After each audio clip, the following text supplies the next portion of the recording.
Hey guys, welcome to my channel. Listen, I wanted to come on here real quick to show you a couple really good reads while you guys are shut in.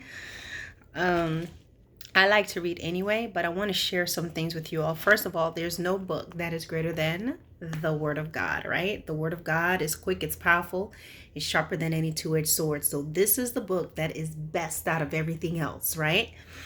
And I want to show you all a couple of books, especially those of you that may be feeling like you're going through this wilderness period and Lord, what am I going to do? Or why is this going on? The books that I've found that's very good, believe it or not, some of you, this book by the late Dr. Miles Monroe called The Purpose and Power of Praise and Worship. This was an excellent read. Beauty for Ashes by Joyce Myers. Another good book that I read was really good. It was called Detours. This book was written by Tony Evans. It's excellent. Helps you understand why certain things happens in your life. But what the Lord wanted me to really show you guys was this book right here. Some of you may have heard of it. It's called Hinds Feet on High Places. This is a complete and unabridged by Hannah, who's this? Hannah Hernard. I couldn't read it backwards. This was an excellent book. If you want to understand the whole process of when you're being made from the fearful or the timid person or the not so pleasant person that you feel like you are, and your whole walk and journey to becoming Christ's child, this will help you. Again, this does not override the Bible, but this book right here, I love it. I normally can't read a book twice, but this one, yes. So it's on Amazon. I can't remember how much it was, but it's totally worth it. And it's skinny. You can be done with this, like, if you're anything like me, like a week. All right, so listen. I'm going to just read a portion of it to you. This is part 1. Weeping may endure for a night. Invitation to the high places. This is a story of how Much Afraid escaped from her fearing relatives and went with a shepherd to the high places where perfect love casteth out fear. For several years, Much Afraid had been in the service of the chief shepherd, whose great flocks were pastured down in the valley of humiliation. She lived with her friend and fellow workers, Mercy and Peace, in the tranquil little white cottage in the village of Much Trembling. She loved her work and desired intensely to please the chief shepherd, but happy as she was in most ways, she was conscious of several things which hindered her in her work and caused her much secret distress and shame. In the first place, she was a cripple, with feet so crooked that they often caused her to limp and stumble as she went about her work. She also had the most unsightly blemish of a crooked mouth, which greatly disfigured both expression and speech, and was sadly conscious that these ugly blemishes must be a cause of astonishment and offense to many who knew that she was in the service of the great shepherd. Most earnestly, she longed to be completely delivered from these shortcomings and to be made beautiful, gracious, and strong, as were so many of the shepherd's other workers, and above all, to be made like the chief shepherd himself. But she feared that there could be no deliverance from these two crippling disfigurements, and that they must continue to mar her service always. There was, however, another and even greater trouble in her life. She was a member of the family of Fearings, and her relatives were scattered all over the valley, so that she could never really escape from them. An orphan, she had been brought up in the home of her aunt, poor Mrs. Dismal Forebodings, with her 2 cousins, Gloomy and Spiteful, and their brother, Craven Fear, a great bully who habitually tormented and persecuted her in a really dreadful way. Like most of her other family members who lived in the Valley of Humiliation, all the Fearings hated the chief shepherd and tried to boycott his servants, and naturally it was of great offense to them that one of their own family should have entered his service.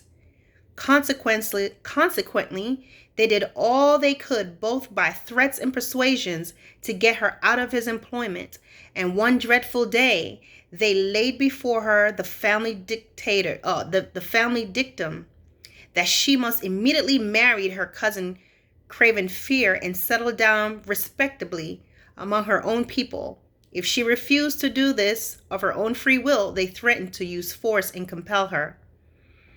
Poor Much Afraid was, of course, overwhelmed with horror at the mere idea, but her relatives always terrified her, and she had never learned to resist or ignore their threats, so she simply sat cowering before them, repeating again and again that nothing could induce her to marry Craven Fear, but she was quite unable to escape from their presence.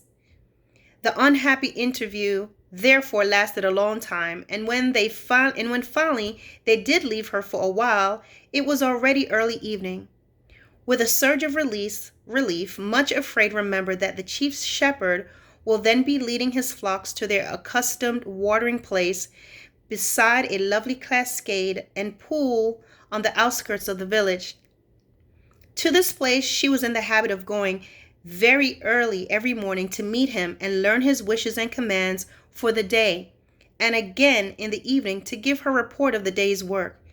It was now time to meet him there beside the pool, and she felt sure he would help her and not permit her relatives to kidnap her and force her to leave his service for the dreadful slavery of marriage with Craven Fear. Still shaken with fear and without pausing to wash the tears from her face, Much Afraid shut the door of the cottage and started off for the cascade and the pool. The quiet evening light was filling the Valley of Humiliation with a golden glow as she left the village and started to cross the fields. Beyond the river, the mountains which bound the eastern side of the valley, like towering ramparts, were already tinged with pink, and their deep gorges were filled with lovely and mysterious shadows. Through the quiet and peace of this tranquil evening, poor, terrified Much Afraid came to the pool where the shepherd was waiting for her and told him of her dreadful plight.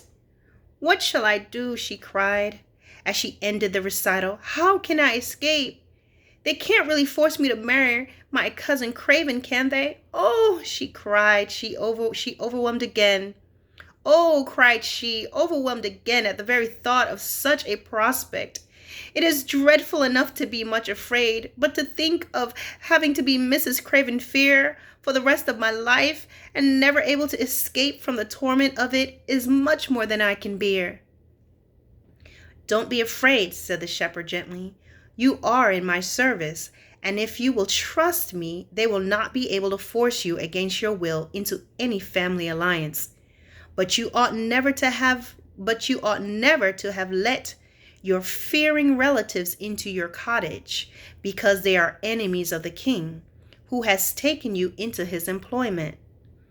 I know, cried Much Afraid, "but whenever I meet any of my relatives, I seem to lose all my strength and simply cannot resist them, no matter how I strive. As long as I live in the valley, I cannot escape meeting them. They are everywhere, and now they are determined to get me into their power. Again, I shall never dare venture outside my cottage alone for fear of being kidnapped."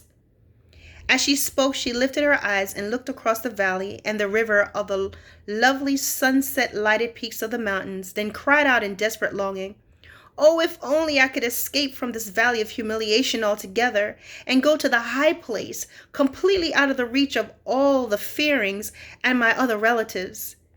No sooner were these words uttered when to her complete astonishment, the shepherd answered, "I have waited a long time to hear you make that suggestion, Much Afraid. It would indeed be best for you to leave the Valley of the High Places, and I will very willingly take you there myself. The lower slopes of these mountains on the other side of the river are the borderland of my father's kingdom, the realm of love. No fears of any kind are able to live there, because perfect love casteth out fear and everything that torments. Much afraid, stared at him in amazement. Go in the high places, she exclaimed, and live there?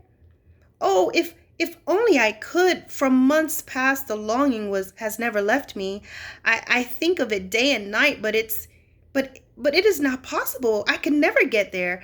I am too lame. She looked down at her malformed feet as she spoke, and her eyes again filled with tears and despair and self-pity. These mountains are very steep and dangerous. I've been told that only the hinds and the deers can move on them safely. It is quite true. It is quite true that the way up to the high places is both difficult and dangerous, said the shepherd. It has to be. It has to be, so that nothing which is an enemy of love can make the ascent and invade the kingdom. Nothing. All right, guys, I'm going to wrap it up here for y'all. Nothing blemished or in any way imperfect is allowed there, and the inhabitants of the high places do need hinds' feet. I have them myself, he added with a smile, and like a young hart or a roebuck, I can go leaping over the mountains and skipping on the hills with the greatest ease and pleasure. But much afraid, I can make yours like hinds' feet also, and set you upon high places. You could serve me much more fully and be out of the reach of your enemies. I am delighted to hear that you have been longing to go there, for as I have said before, I've been waiting for you to make that suggestion. Then he added with another smile, you will never have to meet craven fear any more. And I'm going to leave it there. I know y'all like, oh, keep reading. No. Let me tell you something. You see, I just read that. I read it like I'm reading it for the first time. But guys, this book is so good. I will say male or female can read this book. Hinds' Feet in High Places.